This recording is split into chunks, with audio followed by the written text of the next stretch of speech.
Syria में तख्तापलट के बाद एक चेहरा सबसे ताकतवर तौर पर निकलकर सामने आया है। वो चेहरा अबू मोहम्मद अल जुलानी का है। सीरिया में तख्तापलट के पीछे इसी शख्स का दिमाग और ताकत माना जाता है। आखिर ये जुलानी कौन है, अब आपको हम सिलसिलेवार तरीके से वो बताते हैं। देखिए, जुलानी सऊदी अरब मूल का सीरियाई नागरिक, इस रूप में इसकी पहचान स्थापित है।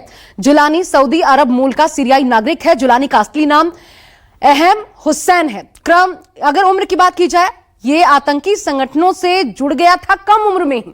आतंकी संगठनों से जुड़ा था। अमेरिकी युद्ध से पहले वर्ष 2003 में ये इराक चला गया। उसके बाद देखिए फिर इसकी गतिविधियां किस प्रकार की रही। इराक में गिरफ्तार हुआ, फिर 2008 में वापस इसको रिहा भी कर दिया गया।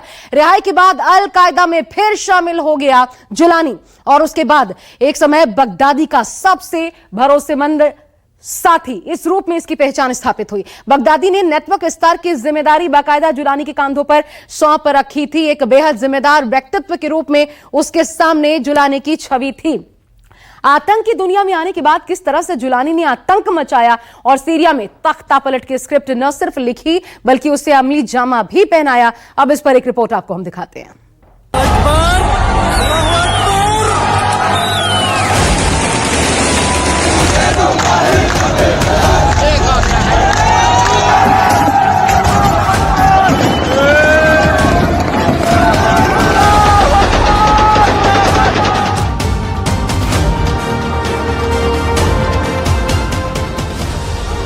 सीरिया में इस बवंडर और तख्तापलट के पीछे अगर कोई है, वो शख्स है अबू मोहम्मद अल जुलानी। ये शख्स उसी विद्रोही गुट का प्रमुख है जिसने सीरिया में तख्तापलट करके बशर अल असद को देश छोड़ने पर मजबूर कर दिया। उसने अपने बयान में असद शासन उखाड़ फेंकने का दावा किया। मौजूदा समय में सीरिया का सबसे ताकतवर शख्स बनकर उभरा अबू मोहम्मद अल जुलानी।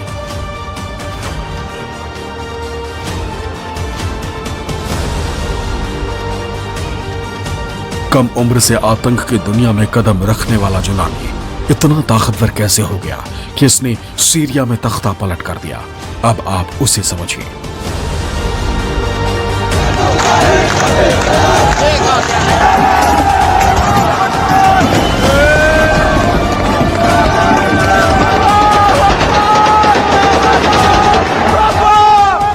अल कायदा और ISIS से निकला कट्टर सलाफी विचारधारा को मानने वाला अबू जुलानी इस समय सीरिया का सबसे ताकतवर शख्स बन गया। एक वक्त ये खूंखार आतंकी अल बकर अल बगदादी का सबसे भरोसेमंद आतंकी हुआ करता था।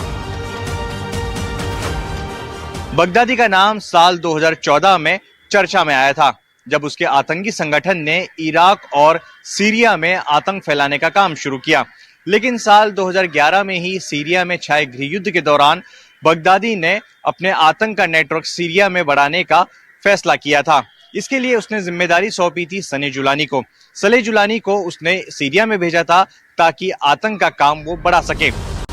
अक्टूबर 2019 में अमेरिकी हवाई हमले में बगदादी मारा गया तो उसका गुट बिखर गया, लेकिन सीरिया में अल जुलानी ने लगातार खुद को बनाए रखा। जुलानी के पिता दमिश्क में एक ऑयल इंजीनियर थे। सीरिया में HTS यानी हयात तहरीर अल शाम ही वो विद्रोही संगठन है जिसने असद सरकार की नींव हिला दी। हयात यह तहरीर एक ऐसा समूह है जो सीरिया में सबसे शक्तिशाली सशस्त्र विपक्षी ताकत बन गया है।